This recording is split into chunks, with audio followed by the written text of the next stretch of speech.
Step by step on business. That's on my mama, watch me spin on me and split, now I can't feel it. We in the trap, we sold the city on my biddy. Take these diamonds off and show you how we lit it. Welcome back to another episode of Before the Horn podcast. This is episode 60. As you know, I'm your host, Khalil. With me, as always, I got my guy, Day One. Yo, what's good? Let's go. Episode 60. Yes, sir. We got a lot to talk about. First of all, we gotta talk about the play-in, what we seen from the last couple of days to what we're gonna see tomorrow, Friday afternoon. Let's see. We're gonna predict who's gonna get that 8th spot, as well as give our playoff predictions on the whole playoffs. We're going to run through the East and the West, give our predictions on who we think is taking home the crown this year. And to wrap things up, we're going to talk about the WNBA draft, our reaction to the draft. What do we think is next for the WNBA? With all the new young talent that's coming into the W, I know there's been a lot of hype and a lot of buzz around it, so we can't wait to talk about that. But without further ado, take it away, Day One. Like Khalil just said, we got a packed basketball episode for y'all today. Let's kick it off with the NBA play-in games. We're going to start off with Tuesday night's game. The Los Angeles Lakers have survived the New Orleans Pelicans to capture that 8th seed. They will face the Nuggets in the first round. The Lakers beat the Pelicans 110-106. Let's talk about it, bro. I'm not going to lie. Lakers kind of got away with one, in my personal opinion. Don't get me wrong, they did everything they had to do at the end of the game. You know, they controlled that game for a large portion of the game. And then, New Orleans made a run late, tie the ball game up and eventually take the lead. And it was kind of a back and forth game at that point. The turning point of that game was when Zion Williamson went down. Because honestly, this is the Zion Williamson we expected when he first came into the league. The good and the bad, honestly. We've seen both sides of it. I mean, the guy gave you 40 on 17 for 27 shooting. Nobody could stop him. AD, LeBron, whoever you want to put on, he was just barreling right into the chest and finishing out the basket. Yeah, so he finished with 40 points, 11 rebounds, and 5 assists. Then he goes out with a hamstring injury at the 3:30 mark. And honestly, I think that was the turning point of the game. You really didn't get much out of CJ McCollum. He been hot before going into this game, but he finished the game with 4 for 15, 9 points, 1 for 9 from the 3, which is just not good enough for just to win these type of games, especially with Brandon Ingram on a minutes restriction. He only could play 25 minutes. I did not like it. You gotta play your guys, and I get it. This is the second game back from injury, but this is essentially a do or die because now you have to play Friday night without your best player. So now you're going into a game hurt for your season. Essentially, this is game 7 pretty much for you guys. Got good production off your bench from Jose Alvarado. Alvarado's going to be Alvarado. He's going to be scrappy. He's going to steal the ball. Sir. He gave you 10 points. Nance gave you 10 points. Trey Murphy gave you 12 points. You can't really ask for more than that from your bench. But I think the deciding factor was Zion going down and CJ McCollum just really not shooting the basketball well. And as far as on the other side for the Lakers, they played a very quality game. I would say LeBron James, I'm not going to lie. He didn't look the same after he took that charge from Zion. Because, Zion ran through his chest. But you started the game 5 for 9, finished the game 6 for 20. He did hit a big fadeaway in the fourth quarter, to put him up. But, D'Lo showed up with 21 points. You had AD 20 and 15. He didn't shoot the basketball too good as well. But, all starters is in double figures. And this is the thing about the Lakers, and we talked about it before. If the Lakers are going to do anything, Hachimura, D'Angelo Russell, and Austin Reeves are going to be your act factors, and they all stepped up, getting into double figures and getting the win. I'm right with you, like you said in the beginning, bro. Lakers got away with this one. And I 100% agree with you. I think if Zion does not pull his hamstring 3 minutes of change mark, we might be talking about a whole different ballgame right here. Because Zion was having his freaking way. Like, I don't know what other way to put it. Like, nobody could guard him. AD, LeBron, Hachimura, just like Khalil said, nobody could bang with Zion that night. Pause, no Diddy, because Zion is a freaky man. Pause, because how do I know that? He did have with the Mariah, the fake yeah. Yeah. Okay. We here. Hey, Zion, at least you stop all that simping and pimping shit. But back to the game, the Lakers definitely survived. They're going to have to bring their A game against the Denver Nuggets. I said this a couple episodes ago. If it's one team I think that's definitely going to get in it, it's Los Angeles Lakers due to veteran experience. But I don't want to say I slept on the Pelicans too much. They had a chance. They had a fighting chance. But, hey, I need more from CJ McCollum. You're in the start lineup. 1 for 9 for 3, like Khalil said, is completely unacceptable. And then B.I. is on a minute restriction. I didn't like that either too much. So honestly, Lakers got away, but the Pelicans, they got another shot to get in this Friday coming up. So we'll see what they can do. All right, let's move on to the next game on Tuesday night. In the West as well, for the play-in, the Golden State Warriors have officially been eliminated after their horrible loss against the Sacramento Kings. The Kings lit the beam up and defeated the Warriors 118-94. Should have took it down, man. I'm gonna start off with saying that you should have took it down. But yeah,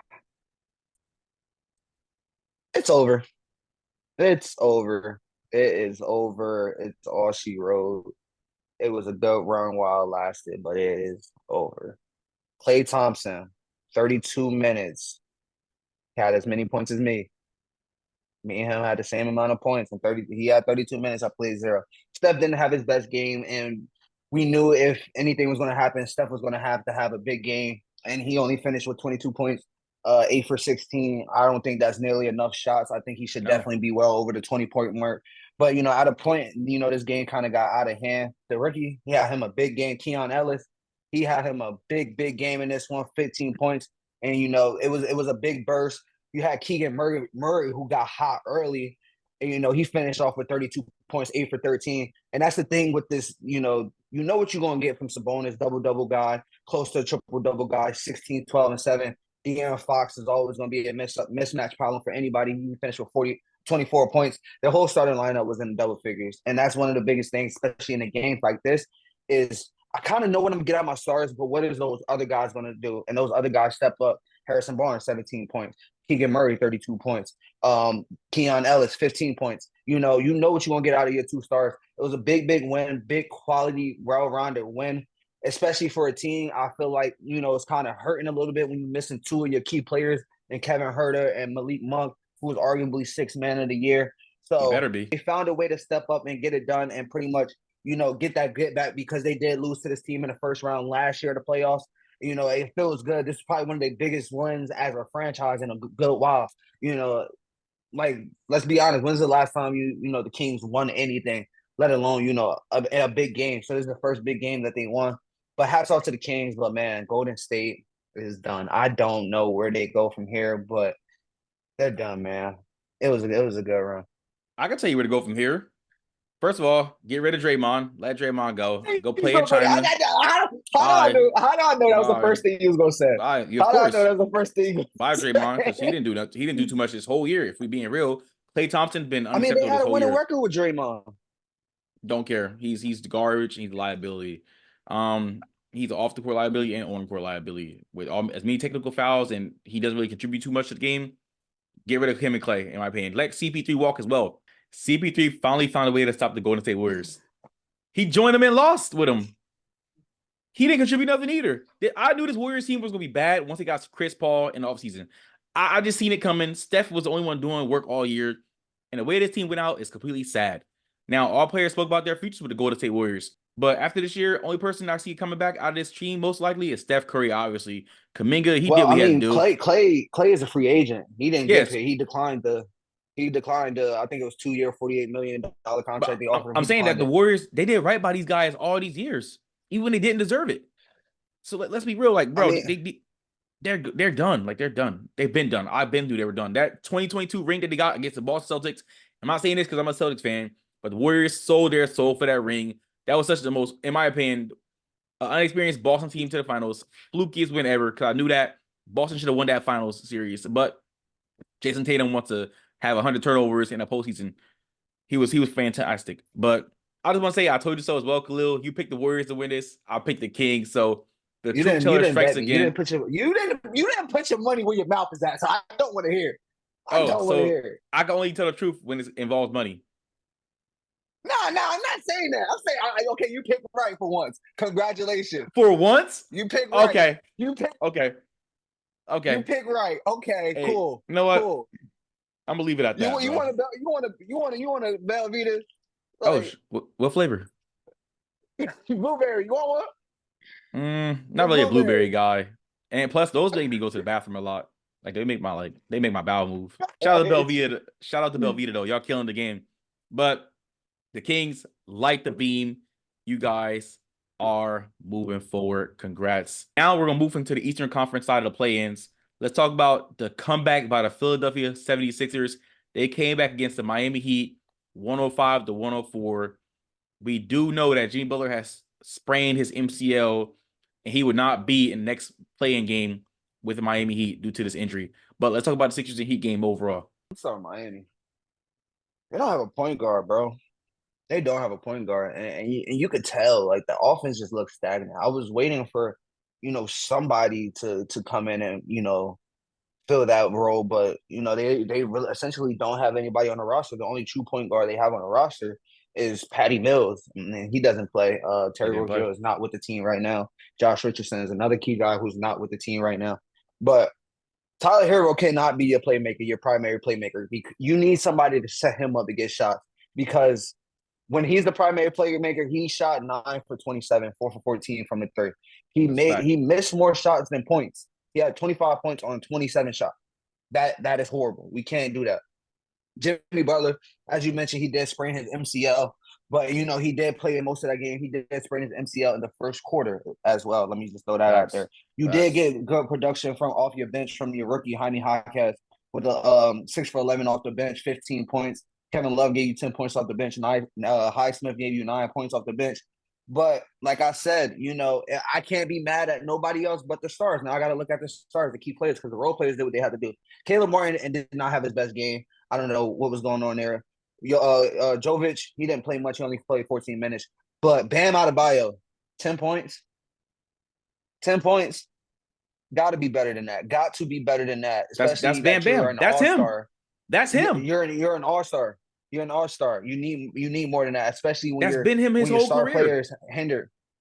And that's part of the problem. That's part of the problem, to be honest. But you're missing guys like Gabe Vincent, who can run the offense and stuff like that. And it showed in this game. And as far as Philly, I'm not going to talk much about the preview for the series against the Knicks. We're going to talk about that in a little bit. But big performance by Nick Batum off the bench, especially on the offensive side, shooting 6 for 10 from 37 for 12 from the field for 20 points, as well as defensively made some key defensive stops when defensive stops had to be made. Embiid, just not right, man. Just not right. He made some solid plays, but he's just not right. You can tell he's out of shape. Tobias Harris, same old song with him. Overpaid player. Overrated. Tobias Harris, Overpaid. like Jimmy Butler was. Tyrese Maxey, like him, don't love him. 6 for 16, 19 points. Like I said, I like him. I don't love him. I don't believe you could go anywhere as him as your second starter. That's just me, my personal opinion. Don't shoot the messenger. But I don't think he could. I don't think he could be the second best player on the team, and you guys go far. But it was a good win, a good scrappy win to pull out a 105-104 win to get the dub to face the Knicks in the first round. I'm gonna say this for a fact. Joel Embiid, as much as you're one of my favorite players in this league, you did not look like you wanted to beat her. You did not play that good, in my opinion. You look slow. You look gassed. Maybe we'll see a switch round against the Knicks in the first round come playoff time, but it was not that good. Tobias Harris, I can't stand you. And I'm not even a Sixers fan. I just don't like you as a player. You're overpaid. I don't know how you're even a start lineup in this league no more. You're a 6-man at So best, he's on in your my list opinion. too. So yeah, he's he's on been your on my list list. too. He's been on my list, but he's not as high as like Draymond and Dylan Brooks and like Kobe Covington and all those guys. Daniel Cormier. He's not as high as those guys. He's like mid. Oh, why you hate DC? What's up? Why you hate DC? But he's fat. And he ran his mouth about John Jones, and he just I don't care about his accolades as a UFC fighter. I don't like that he cries and complains and everything as a champion. And he just a sore loser. Hey, that boy. Hey, that boy. They wall. That boy. They wall. Nah, but was for Nick Batum in his game, the Sixers will be playing on Friday night. That's just my opinion. Like, he literally saved them with his points off the bench. Philly, honestly, Miami was up big, and Miami's let it slip. Like Khalil said, Jimmy Butler did sprain his MCL in the first quarter, but he played through the rest of the game. He's a dog for that. But the Heat will be without him for the next playing game. So we'll see how that goes. But, hey, honestly, good comeback win by the Philadelphia 76ers. Y'all got your work cut out for y'all against the New York Knicks come playoff time. On to the last game for Wednesday for the Eastern Conference. The Atlanta Hawks season is over as they lost to the Chicago Bulls 131-116, led by Kobe White's career high 42-piece. I'm gonna start off with the Hawks. You could just tell Trey Young was not right. He had that hand wrapped up before the game. He took the wrap off, taped it up. But I just don't think Trey Young was right. And you could kind of see it in his shooting. He didn't shoot the basketball too very well from the field. Four for 12 for 22 points, 10 assists. He's always going to be a playmaker. That's one of the things, that he's going to be able to do. He did have 6 turnovers. He's also a high turnover guy. That's, the good Yeah. and the bad that you're going to get with Trey Young at the end of the day. You pretty much got a solid game from Clint Capella, 22-17. DeJounte Murray, 11 for 30. Bogdan Bogdanovic, okay, 8 for 18. But, you got essentially 13 points off your bench.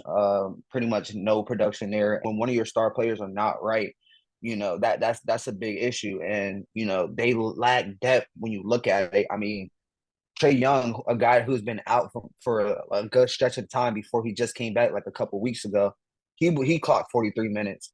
DeJounte Murray, 46 minutes. DeAndre Hunter, 42 minutes. And in 42 minutes, he only gave you 8 points, 0 for 7 from the three. You can't really do much with that and the lack of depth. And on the other hand, Chicago stepped up. One, Chicago threw out the small lineup to combat, the small lineup they got on the other side with Kobe White, Caruso, DeSumo, DeRozan, and Vucevic starting. Caruso did leave this game. I don't know what he's dealing with. I got to look more into that, but he's obviously dealing with something. You can see he wasn't right. He only clocked 17 minutes. Big game for Kobe White. 42 points. Not only did he score 42 points, he only took 21 shots. So not only is he scoring the basketball at a high rate, he's doing it efficiently, and that's one of the biggest things that that you need. Vucevic, double guy. You know what you're gonna get from him. 24 and 12. DeRozan, you know what you're gonna get from him. 20 points. It's all about the other guys. The Sumu also chipped in with 19. You got Javonte Green off the bench with 10. And in games like this and a playoff series, because this is playoff basketball at this point, I know it doesn't count and all this other stuff, but this is playoff basketball, and it's about those other guys stepping up, and that's when it'll make the biggest difference in a lot of these matchups. And you got 42 from Kobe White, 19 from DeSumo, and 10 off the bench from Javonte Green. They did what they had to do and took care of business to get the win at home. Now they get to play Miami and on Friday. That's going to be a big one. I'm just leave it at this. I'm gonna keep it short and sweet. The Atlanta Hawks have been one of the most middest teams since I'm gonna say the 2020 season, when the farthest they went was the Eastern Conference Finals, and they got smoked by Milwaukee. That's not bad though. That's not bad. It's not bad, but the past 4 years, I mean, even prior to that, they were not that good. They were mid. They just sprung out nowhere in those playoffs. But your boy Ben Simmons choked, and Embiid. We ain't gonna talk about whoa, that. whoa. Joel Embiid Harden. Hold on. Embiid Harden. Don't ever say Ben Simmons is my boy. That's another player I cannot stand Ben Simmons. I hate his Australian Philly was face. your second team, bro. I thought Philly was your second team, bro. You need to watch your mouth tonight, honestly.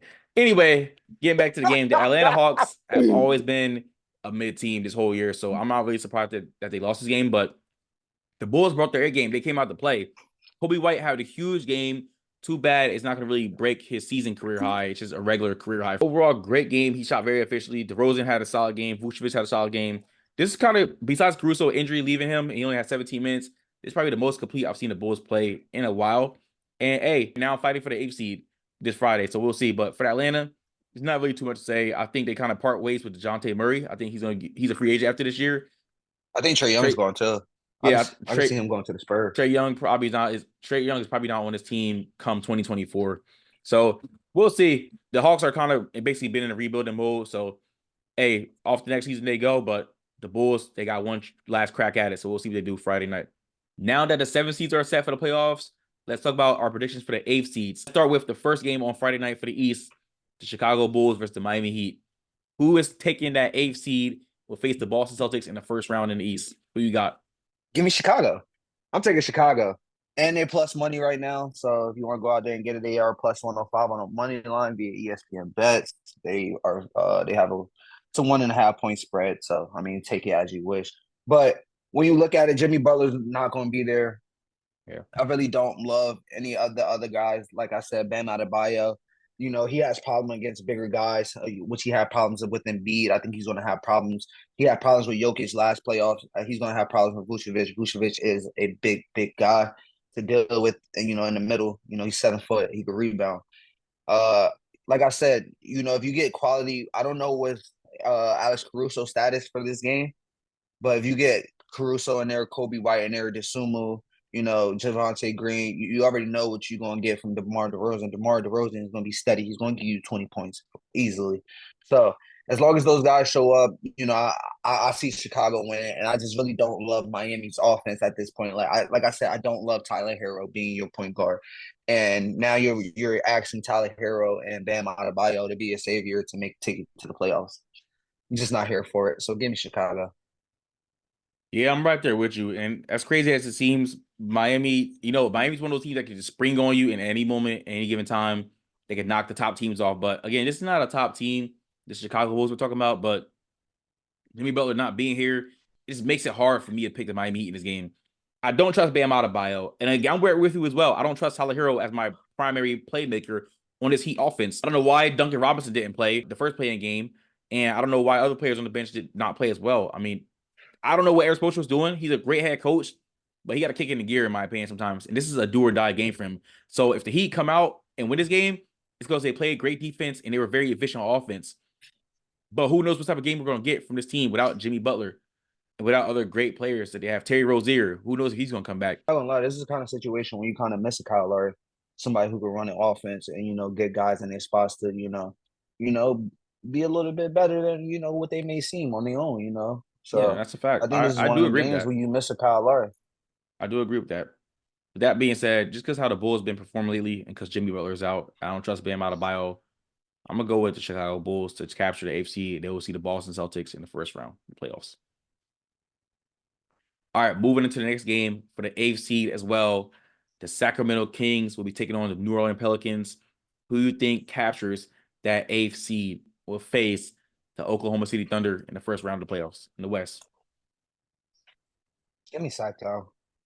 I mean, no Zion, Brandon Ingram's on a minutes restriction. So you're pretty much relying on CJ McCollum, Trey Murphy, Herbert Jones, Jordan Hawkins, Jose Alvarado, Jonas Valanciunas to take it home for you. And I just don't like that against this Kings team when you talk about one of the best two-man games in the NBA when we talk about Sabonis and De'Aaron Fox. And yes, I know they're missing Malik Monk and they're also missing Kevin Huerter, and those are big. But you got guys like Keegan Murray. You got guys like Davion Mitchell. Harrison Barnes been around the way for a time or two now.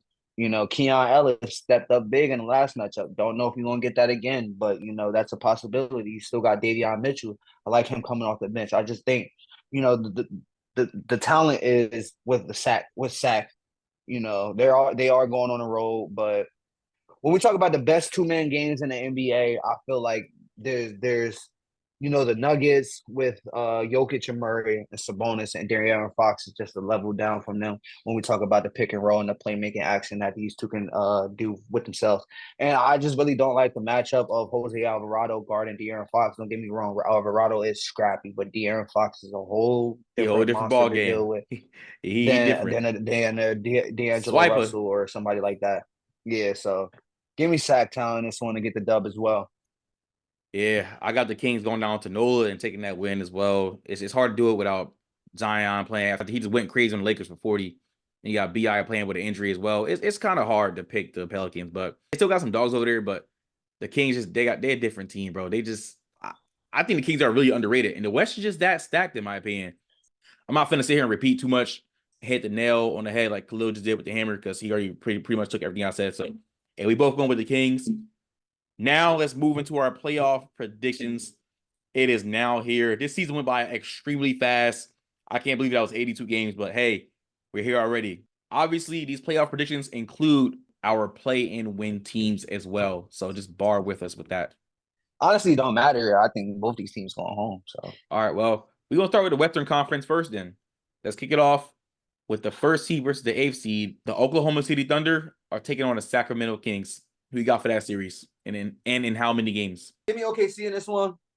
I don't like the disrespect that I've been hearing from the last week. Here's my thing, and this is what kind of rubs me the wrong way.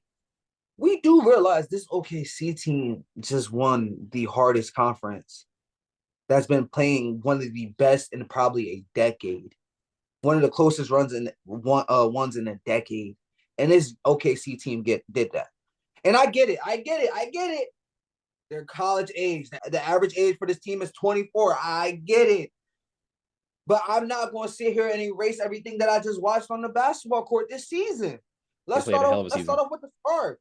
Arguably, who should be the MVP if you want to talk? If you really want to talk about it, SGA.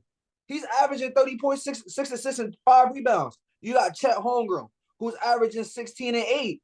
You got Jalen Williams, J Dub, who's averaging 19, bro. Josh Giddey is a playmaker. I like it. Lou Dort is a two-way player. You got Casey Wallace, who's a solid rookie off the bench. You got Isaiah Joe. These players on this team can play. I don't care what the age is, bro. They can play basketball. And I'm sorry. And I get it how the Sacramento Kings are. They have playoff experience and everything like that. But I'm not going to sit here and erase what I just seen from this past season, bro. These young guys are too good. They know how to play the game of basketball. And you got somebody who can put the ball in the bucket at will. I got OKC taking this series home in 6. This is going to be one of my favorite series to watch this year playoff. Yeah, a Kings team who's been here last year, Sabonis, Fox, Keegan Murray, Ellis. This is a stacked team, in my opinion. A very underrated team coached by a great head coach, Mike Brown. Then you got arguably coach of the year and Mike Diagonal with this young team for OKC.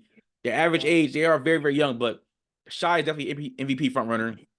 Chet, he's been on one. Lou Dort, the Williams, they're good as well. Hey, the Williams boys over there, they doing it well too. So Jalen Fern.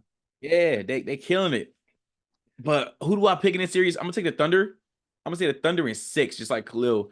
It's not gonna be as easy as y'all think it is. The Kings, again, they got experience. They got bumped out in the first round last year, but the Thunder team is just different this year. They so different.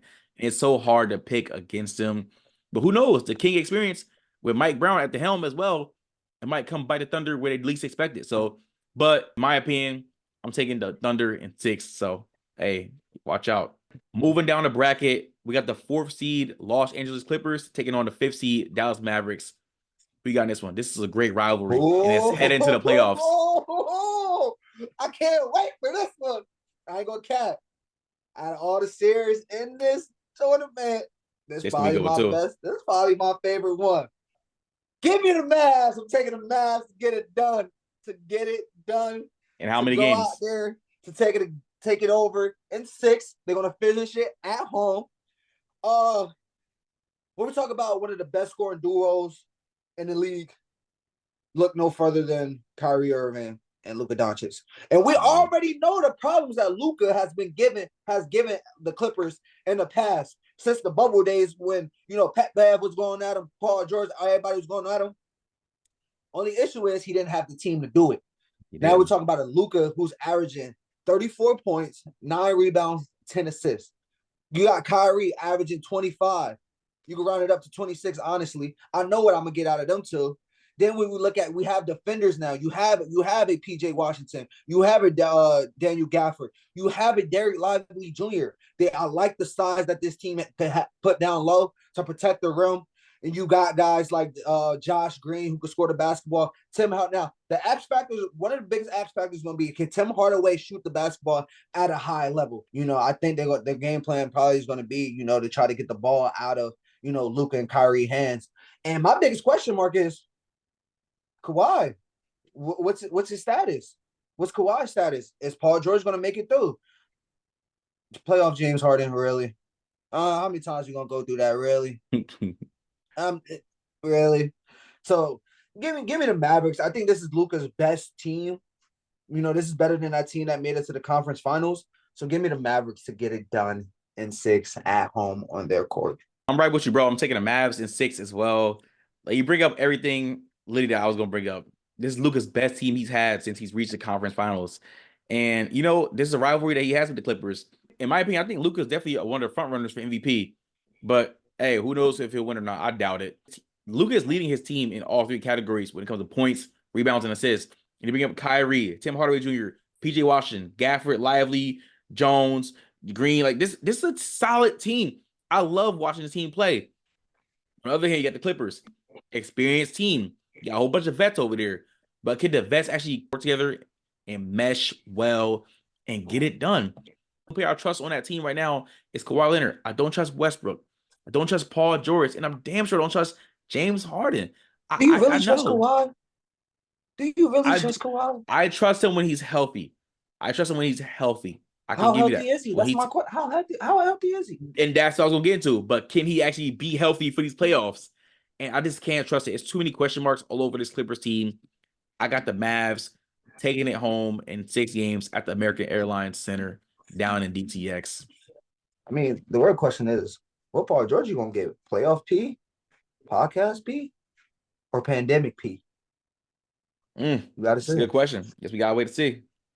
All right, let's move on into the 3rd and 6th seed matchups as the Minnesota Timberwolves are taking on the Phoenix Suns. Who you got in this series? Give me the Timberwolves. Give me the T-Wolves. I think the biggest X factor when I go back and forth on this matchup in this series is going to be the size that the Minnesota Timberwolves got when we talk about Rudy Gobert, which I'm not the biggest fan of. So, that's Day One's guy, not my guy. Karl Anthony Towns is another big key factor. Stop saying these guys that I don't like in the NBA or any athlete. Stop saying that they are my favorite guys or favorite players. I cannot stand Rudy Gobert. He's softer than French bread. Stop, bro.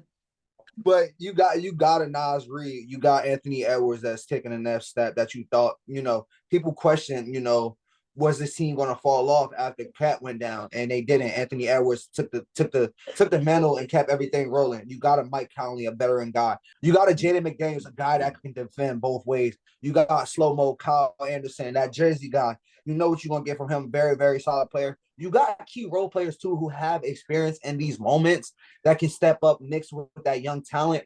And I just don't think Phoenix has the size. Yes, I feel like they're kind of in a similar situation as they was last year. Remember last year, KD and D-Book had to go for 40. They did not go for 40. They wasn't winning. I'm just not the biggest fan of Bradley Beal. And, when they made this move, I'm just not the biggest fan in it. And, I mean, I do see a route to, the Suns being able to win. And that would be Grayson Allen and Aaron Gordon shooting the basketball at a lights out level. But if that does not happen, I got Minnesota winning in 7. Bro, it's crazy how our predictions are kind of spot on, except for this one. I'm taking the Wolves in 6. I'm right there with you, bro. If KD and D-Book don't drop at least 35 to 40 or more, bro, unless Grayson Allen and Bradley Beal can help out, I don't see the Sun team winning. They just don't got too much depth, in my opinion. It's just not good enough. Now, you bring up the Wolves' size. They are great. They had a really good, solid year this year. They got one of the best young players in the league at Ant Edwards. Rudy Gobert is definitely in the running for Defensive Player of the Year, but that's very arguable if you want to argue that. And then Cat, he's been really solid this year as well. They got some great depth on that team, in my opinion. But the biggest question is experience going to hurt this Minnesota Timberwolves team? Now, I feel like in the first game or two, they got to get their feet wet heavy, like fast and right away. They have to. They don't, the Suns can light them up. Again, the Suns, they've been here before. They've been a team to the they've been a team to the NBA Finals before. So here's my biggest thing as well, though. When we talk about experience, yeah, I get it. Anthony Edwards haven't really been there. Karl Anthony Towns the same. But Rudy Gobert has been battle tested. He's been through a lot of series. Mike Conley has been through a lot of series. Kyle Anderson has been around the block a time or two. They have guys that's been around the block and, have experience to coach these young guys and, get them through the situation. Especially when we talk about somebody like a Mike Conley who, for example, has been through it all, who's seen it all, who's know how to navigate these certain situations. And he's a point guard, so he knows how to settle his team down when it's getting too riled up. So I don't really worry about experience too much because you have some experienced guys in some key places. Last series for the Western Conference, the 2nd seed, defending champion Denver Nuggets will be taking on the Los Angeles Lakers, a rematch from the Western Conference Finals last year. Who you got for this one? I'm going to be generous. I'm going to be nice. I'm trying to be nicer. I'm trying to be kinder. Give me the Nuggets a 5. Gentleman sweep. I was going to call sweep, but I'm going to be nice and give them a gentleman sweep. I'm going to give them one game. They gonna get one game. I don't know when, but they going to get one game. They'll get one in LA. They'll get one in LA. They'll get one in LA. Maybe. But give me the Nuggets. I think the Nuggets get it done. I don't like they won the last 8 matchup. They cannot stop Jokic and Murray, especially in the fourth quarter. That pick and roll game is unstoppable. AD can't do anything with Jokic. Let's be real. He has a problem with skilled big men. So give me the Nuggets in 5. I ain't really got too much to say. respectfully. I'm being nice today. I feel good because I'm being nice. I'm not gonna lie, bro. I'm really right there with you. Like looking at this game, I was gonna say Nuggets in 6, but I was like, man, I'm gonna take You're Denver in done. You're 5. done. You're done. You're done. You're No, done. You're no, done. you You're cannot done. take my No, you're LeBron done. You're card. done. You're done. You You're can't take not. my You're LeBron not a part card. of the fan club no more. No, I am Throw it part of fan away. Throw the club. jerseys away. Take the I'm keeping it poster a off the buck, wall. bro. I'm keeping it a buck, bro. The Nuggets team is good, and I want to see playoff Jamal Murray let a clip off and go crazy because we know it's coming. It's going to happen, bro. Jokic probably going to be your MVP for the 2023 season. This team is just great. Coached by a great head coach. They got depth. They got defense. They got intangibles. They got the intelligence. They got the IQ. The Lakers, they've been a slowly but surely crumbling cookie, in my opinion. I mean, AD has been healthy pretty much the whole year, but they've all been inconsistent. Even LeBron, and I'm a big LeBron fan. I'm a huge LeBron fan, but I think after this, I think this might be one of the last games we see as him in a Lakers uniform. Let's see what's stay for the Lakers to pick up Bronny, but I'm gonna take the Nuggets at 5. I'm just keeping it real. That's fine. That's crazy, bro. No, it's That boy a not. fake LeBron fan. I wish Dennis was here No, because Dennis would not no, allow this. He would not that's allow fine. this. That's fine. I'm realistic. All right, let's move on to the Eastern Conference. And the first and eighth seed, obviously, according to our predictions, we got the Boston Celtics with a first seed taking on Chicago Bulls, eighth seed. Who you got in the series and in how many games? Give me Boston in 5. Um, mm, Give me him 4. Sweep him. Boston's just too deep. Boston's just too deep. You got the J&J firm, law firm, Jason Tatum and Jaylen Brown, Kristaps Porzingis, who is a unicorn, who is a matchup problem for anybody, don't matter who it is. You got two of the best defending guards in the NBA, and Drew Holiday, Derek White, as well as you got seasoned guys as well. You got an Al Horford who's been around the block. You got guys that's coming up, Peyton Pritchard, Sam Hauser, two guys that can shoot off the bench.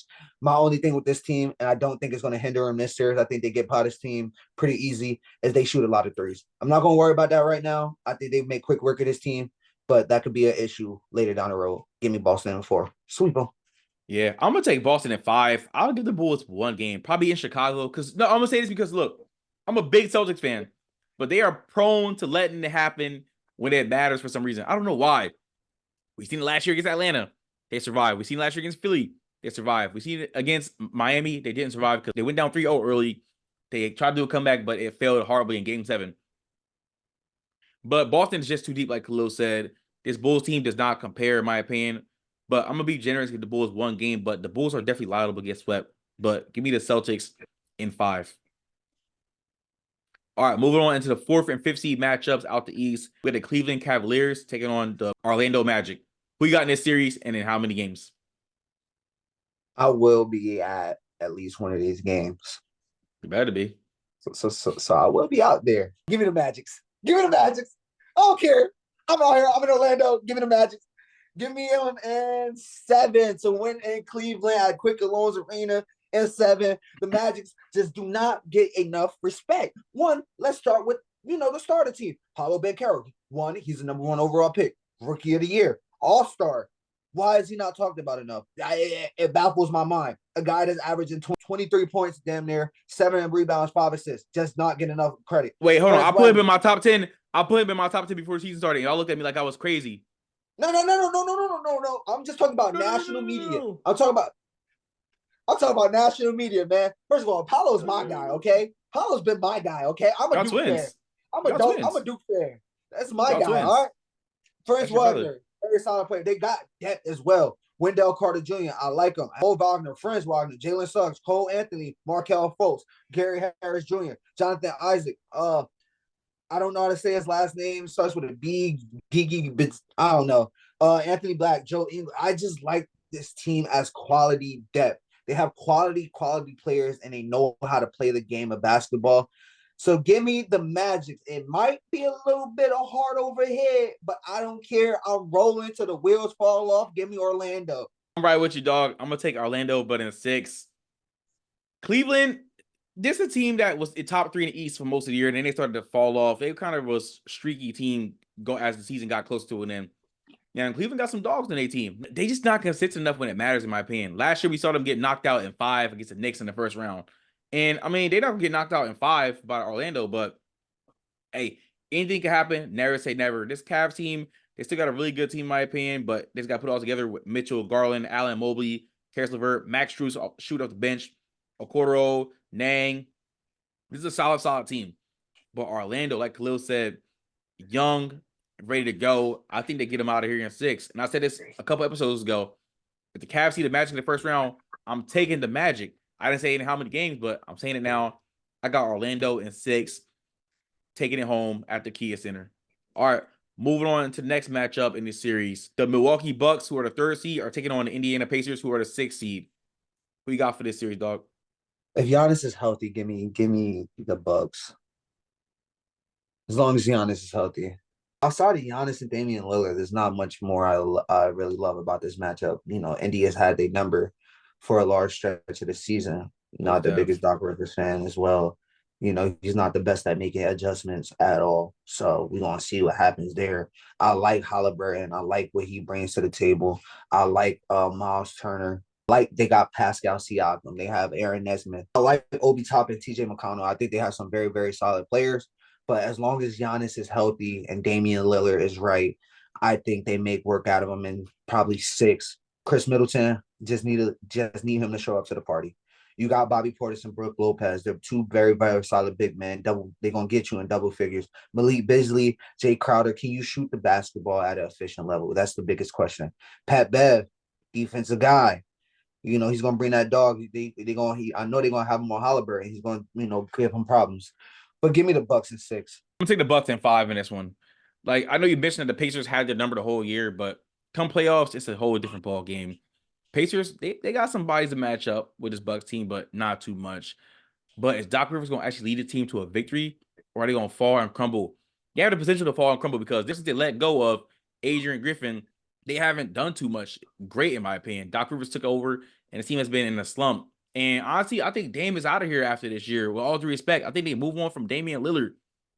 Like he just doesn't fit well with his team. I think he should just went to Miami if he had the chance to, but things did not work out there. But can Tyrese Halliburton finally wake up? After All-Star break, he's been pitiful, in my opinion. He's not been that good. He's not the Hallie that we want to see as of late. But the Bucks can definitely get him up out of here. It's just consistency and can actually play good defense and can Doc Rivers coach a great series. Hey, we gonna see though. I think they can, and I'm gonna give it to him in 5. All right, moving on to the last series of the Eastern Conference. The New York Knicks, who are the 2nd seed this year, they're taking on the 7th seed Philadelphia 76ers. Give me the Knicks. Give me the Knicks. Embiid's just not. I'm gonna start off with the Philly. Embiid is just not right. I didn't like what I seen from him in that playoff game. I already told you I don't think this team can go far. With Maxey being your second best player, you got Tobias Harris. I do like Oubre. You do have some quality guys that can, step up in big moments. Batum has done it a multitude of times going back to his time in Portland. But I just really like this Knicks team. When we talk about Jalen Brunson, dog, Jersey guy, going crazy. Dante DiVincenzo, Josh Hart, 2 guys, defenders. DiVincenzo has been shooting the ball at a very good level, at a very good clip as of late. You got Hauenstein, and you're also getting back Mitchell Robinson, which can be big for you, you got 2 guys that can throw it at Embiid to get him tired, make him work. You got McBride. I like McBride as well, coming off the bench as well. And sometimes he does start. They interchangeable with McBride and DiVincenzo. So we're gonna see who they're gonna throw out there to start this series. But I don't know what it is about OG Anunoby, but like they just play better offensively and defense. And it's not like Anunoby gives you a bunch of points or anything like that. But I don't know what it is about his impact since that trade. When he's in the lineup, he just gives them a spark that I just honestly didn't see coming. That I didn't like I didn't see coming when the trade happened because I personally did not like it.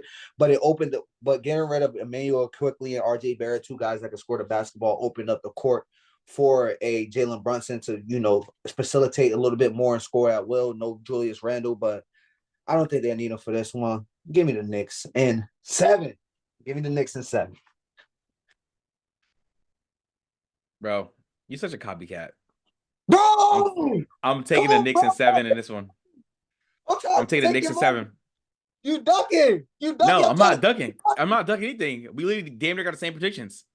I'm taking the Knicks in 7 because, look, as much as I don't think nobody on that roster can guard Joel Embiid when healthy and when he actually is, like, healthy looking and not looking staggering all up and down the court, no one on that team can guard Embiid when he's healthy. Let's just keep it a buck.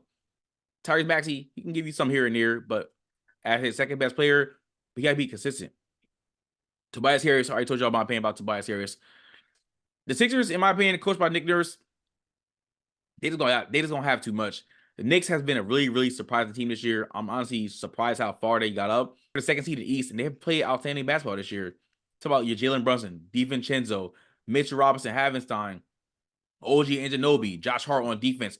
This is a really, really pretty good Knicks team, but I think it's going to be a shootout in this series. I think this is one of the series, in my opinion, only series in the first round that goes to 7. I'm taking the Knicks in 7. It's going back to the Garden in the last game. You ducking me, but it's all right. Not duck you. I'm gonna get it. Duck you. I'm gonna get my shit back. I'm gonna get it back. No, you're not. I'm gonna get it back. But I'm not ducking you. We just on the same page. We both I'm gonna logical. catch you slipping. I'm gonna catch you slipping. And when you slip, I'm gonna get it back. I swear. Don't duck me either. Don't duck me. We gonna see. We gonna see. But ladies and gentlemen, that is it all for NBA basketball. Those topics that we covered. Give us your thoughts and opinions on the first round playing games. Also, give us your thoughts and opinions and predictions about the second round play-in games. Who do you think advanced to the AFC? Also, I want to hear your thoughts and opinions and predictions as well for the NBA playoffs for the first round. We will be covering those first round playoff games in different episodes of Before the Horn podcast. Make sure you guys look out for that. But leave all that in the comment section below. All right, let's move on to the last topic of the night, the WNBA. Now, as we know in the past, there have been complaints about the wage gap, how WNBA players aren't paid as much as men players, and how the WNBA exposure hasn't been up there as it should be. But the last handful of years for college basketball has really exceeded expectations, and more people are gravitating towards the game of women's basketball. Now, with the WNBA draft that had occurred on Monday night, we've seen great stars get drafted, such as Caitlin Clark, Cameron Brink, Camila Cardoso, Rakia Jackson, Aaliyah Edwards, Angel Reese. We saw a lot of great players. Is this the new era of the WNBA? Personally, I'm going to say yes, this is a new era of WNBA basketball. Now, I tune into WNBA here and there, but I have been watching college basketball more than anything the last 4 years. And there are some dogs still in college basketball. There's a ton of dogs in the WNBA. But college basketball, the viewership that it has gotten the last 2 or 3 years, is definitely going to assist and gravitate those fans from the collegiate sports to the WNBA. Now, the whole wage gap and the whole revenue and the women should be paid as much as men stuff, I'm not going to get into that because that's not what this channel is for. But those players that were drafted are definitely going to bring the WNBA more revenue, and they're going to assist in the players hopefully getting paid what they deserve. Now, you got players like Caitlin Clark, already her jerseys are selling out. You got players like Angel Reese and Camille Cardoso. They're going to be great. He's in the paint. The WNBA already has stars. And the new era of players that were just drafted are going to do nothing but make this better. So I'm going to say yes, this is a new era of WNBA basketball. I'm so excited to see it. I know everybody going to be tuned in as well. Because again, college basketball was so great the last 2-3 years. The viewership, the competition, the way that the Final Fours and the March Madness tournaments has been going with the star players like such as Caitlin Clark breaking records almost every game. She's going crazy this year. To other players competing and just being great at what they do. So definitely, I think this definitely is the new era of the WNBA. I'm excited to see it going forward, and we'll see how it turns out. I'm happy to see that we are currently probably going to be in for a new era of women's basketball. Hopefully it takes off. This is a new era of women's basketball. If the WNBA play it right, this could be the next big thing. If they market it right, it's right in front of you. The marketing plan is right in front of you. If I'm y'all, Angel Reese, Caitlin Clark, they're coming into the league. You got it right in front of you. You got Carmella Cardozo, Rakia Jackson, who's also a star. And not only that, there's other stars on the way. This is just the beginning. It's just the beginning. What can come. And the best thing about this is, like, obviously we're too young for that. We're too young to know. A lot of people who watch our channel are probably too young to remember, or if they probably wasn't around either, because I know I wasn't. Magic and Bird. The NBA was solid. Okay, they were growing. But was the thing that really took them off was the rivalry that Magic and Bird had from college, and it carried on right on to the NBA. And the best thing is, one got drafted to the Lakers, one got drafted to the Celtics, two of the most storied franchise, so it helped it out.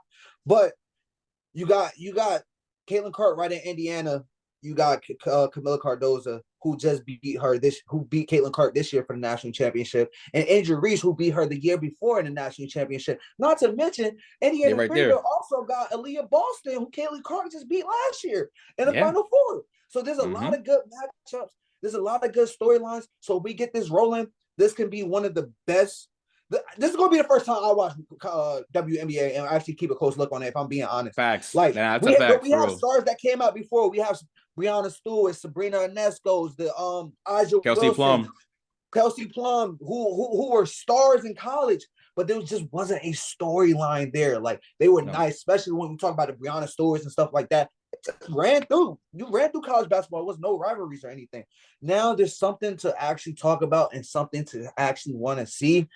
And these women are box office. And like, I personally can't wait to see what these women do at the next level, you know.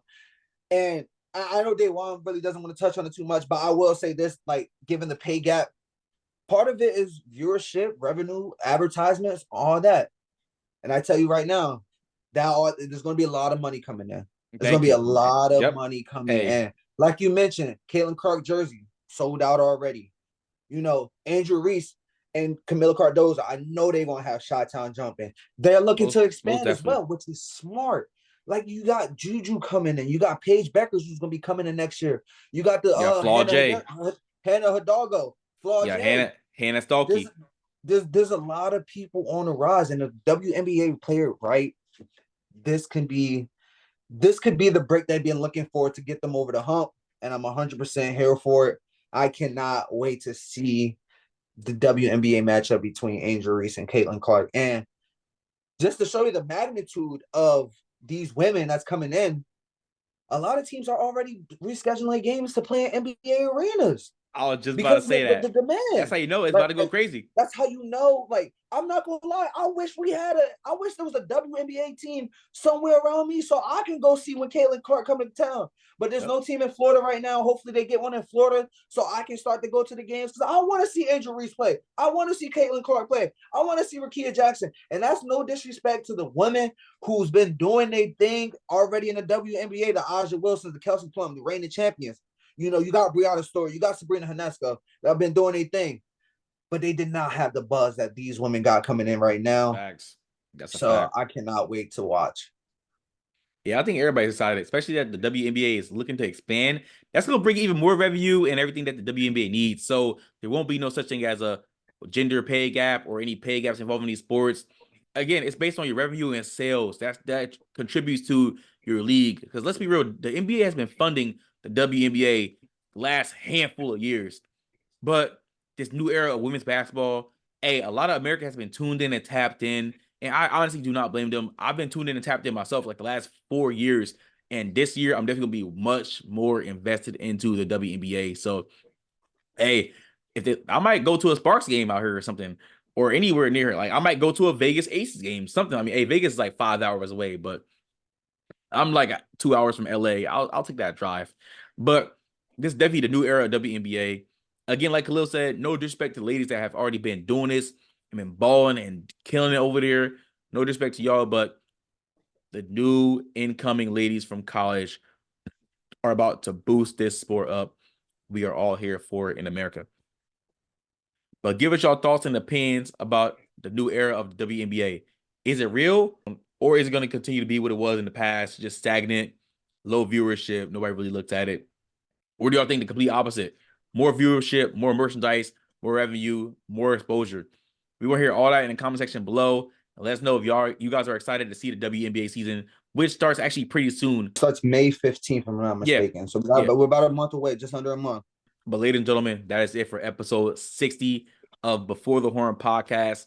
Thank you guys for tapping in, whatever platform you guys are watching and listening to us on. We definitely appreciate all the support and feedback we've been getting. Hey, I'm just letting y'all know, like Khalil be saying, we got some stuff coming soon. Well, I can't wait to tell y'all. But can't wait to tell y'all. Gotta wait. But also to probably get a sneak peek of what's coming soon, y'all can tap into our Patreon, which down in the description box for as little as $2 a month. You guys subscribe to our Patreon. Again, Patreon also gives you first-hand access to us. Also allows you to help us pick out topics for us to talk about on these episodes. And nobody been tapping into the Patreon, But y'all got y'all your thoughts and opinions on how we should talk about things. Subscribe to the Patreon and help us out. Give us those thoughts and ideas. If y'all don't speak up, we can't listen. But we appreciate all the support. Y'all got to help us out. But again, for as little as $2 a month, you guys can help us out. Again, we're regular paid guys, but we love to talk about sports on this platform and bring it to you guys. So again, tap that link in the description box and subscribe to a Patreon. For as little as $2 a month, anything helps. Yes, sir. Yes, sir. Make sure you follow us on Instagram at Before the Horn Podcast, TikTok and Twitter at Before the Horn Pod. Follow our personal Instagrams as well. We appreciate all the love and support that we be getting. Make sure you guys keep commenting, sharing, subscribing.